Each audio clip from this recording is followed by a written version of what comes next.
think I'm the product of my, you know, my upbringing.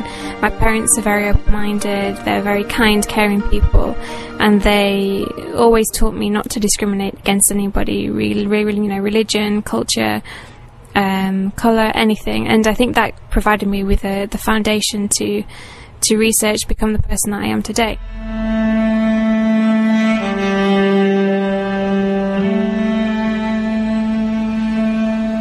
When people see me now as I am wearing hijab, and obviously, you know, the people that knew me before, I think a lot of people's first impression is that oh, look at Mel, she married a Muslim guy, and, you know, kind of look at her now, it's a shame, look what she has to be like, you know, now she's oppressed, kind of thing. And a lot of people associate me looking the way that I do with maybe because my husband wants me to, or maybe it's something that I've been told that I have to do, and it's completely against, you know, the religion and the reason that I'm doing it.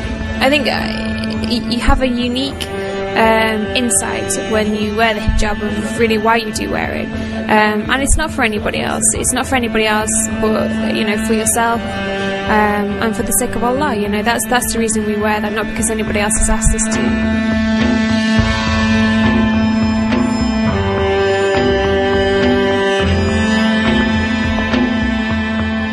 It was funny, I went to have my hair cut the other day actually, and obviously I went into the salon with my hijab on, and then, you know, took it off, and I sat down and I was having my hair cut by the lady, and she said, oh, so you're married then? I said, yeah. She said, presumably you're married to a local. I was like, no. And she just assumed because I wore hijab maybe I'd married a local, and maybe they had asked that, you know, or told me that I had to wear it.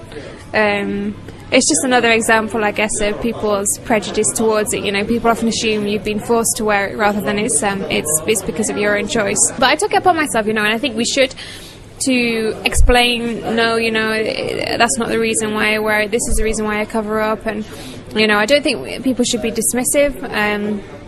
People want to learn, and that's how I started off.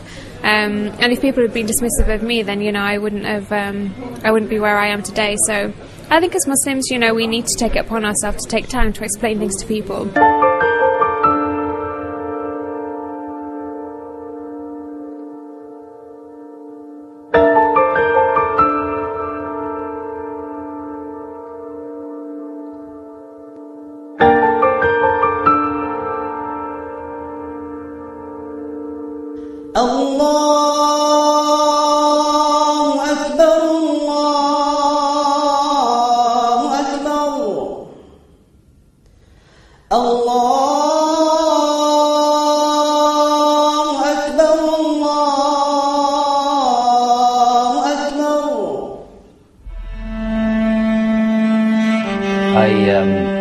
Never, ever expected that, you know, we would be married.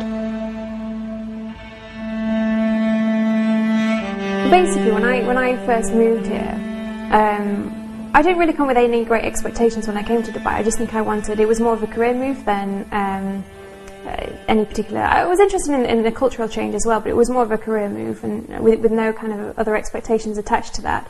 But I don't know. I changed quite a bit when I first moved out here, and in terms of the people that I started getting to know at work. And when you come from England, you come with certain stereotypes about what Muslims are like and what an Islamic country is going to be like, and then it's completely not what I expected. And that got my interest, really. I thought, you know, it's my impression of Muslims or my impression of Islam wasn't the same as what it was anymore when I had moved from the UK.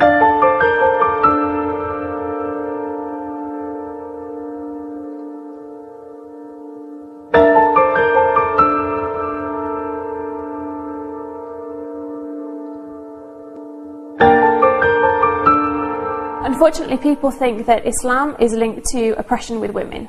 Okay, so it's something that, you know, you see the way maybe that women dress, or you see the way that some people treat their wives, or you hear stories and you just think, okay, Islam, oppression with women, you know, it's an unfair religion, it's, you know, all about the hierarchy of men. And meeting Mahmoud, it's just completely the reverse. The history of Islam as well, women have always been very prominent figures in Islam, very well educated people, business leaders, you know. Khadija was, you know, a business lady herself, but again, in the UK, completely not the story that you're you know, told about Islam and about Muslims.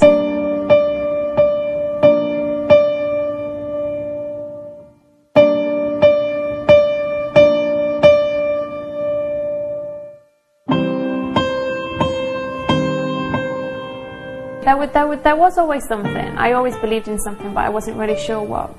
And other religions that I had come across didn't really answer any questions, and to a certain extent I thought their answers to certain questions, I didn't really sort of, you know, buy it.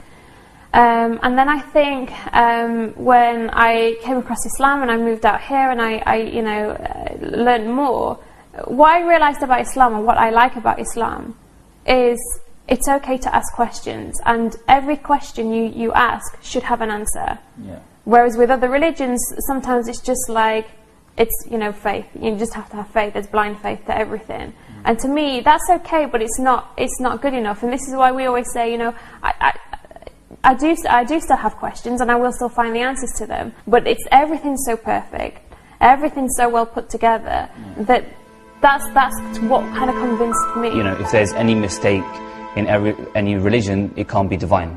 The only thing that can be divine is something that is perfect, and because none of us are perfect and we all make mistakes, we have a confidence and a belief in our heart that, and that's where belief comes in, or iman comes in, that there is an answer for everything, and it's in that one book. And obviously that's explained through our Prophet Muhammad sallallahu alaihi wasallam. And you know, so whatever we look for, there will be an answer for that question.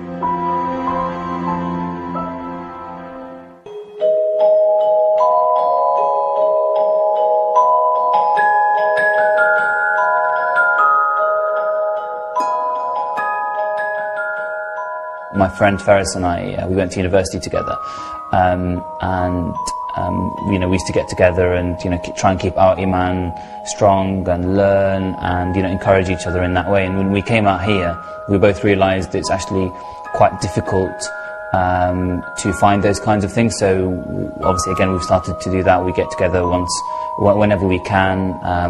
Faris is still living in the UK at the moment, so whenever he's over here, we kind of get together and we'll try and recite some Quran and du'as, and really hopefully help our iman grow and sustain that. لو أنزلنا هذا القرآن على جبل لرأيته خاشعا متصدعا من خشية الله وتلك الأمثال نضربها للناس لعلهم يتفكرون هو الله الذي لا إله إلا هو عالم الغيب والشهادة هو الرحمن الرحيم هو الله الذي لا إله إلا هو الملك القدوس السلام المؤمن المهيمن العزيز الجبار المتكبر سبحان الله عما يشركون هو الله الخالق البارئ المصور له الأسماء الحسنى يسبح له ما في السماوات والأرض وهو العزيز الحكيم. It's a good way of maintaining your iman. And what was one of the good advantages when we were in university was we got to do this on quite a regular basis, and we had a lot of free time to do it.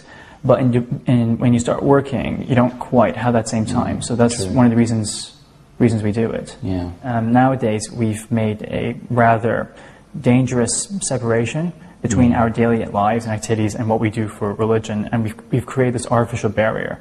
So doing these halaqat is a nice way of integrating these practices into our lives again, which is quite important.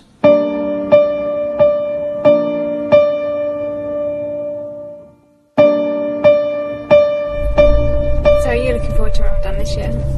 Yeah, definitely. I think less pressure, obviously.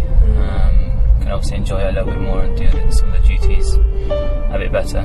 Yeah, definitely. It was really tough last year because we were working for a company that didn't necessarily let us take time off when we probably needed to and when we should have been able to during Ramadan. So it's very difficult.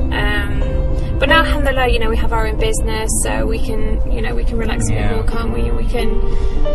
We can take time off and do the right kind of things, make sure we're reading and make sure we're going to the mosque where we need to.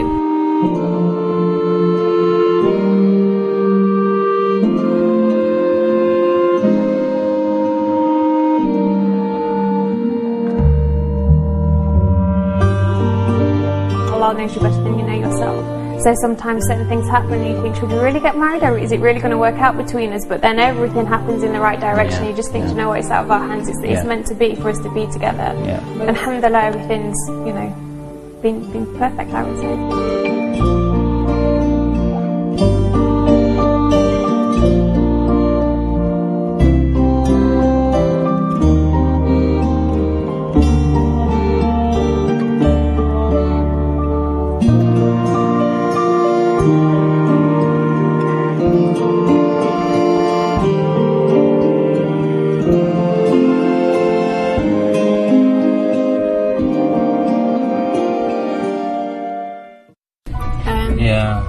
it's a shame because there's obviously a lot of companies. Sorry, I fell back. Oh, sorry. My role as chief advisor to the framing. But you know, I will get the last. I'll get the last say on which frame we go for. Well, you did do it, so I think you get the right for that.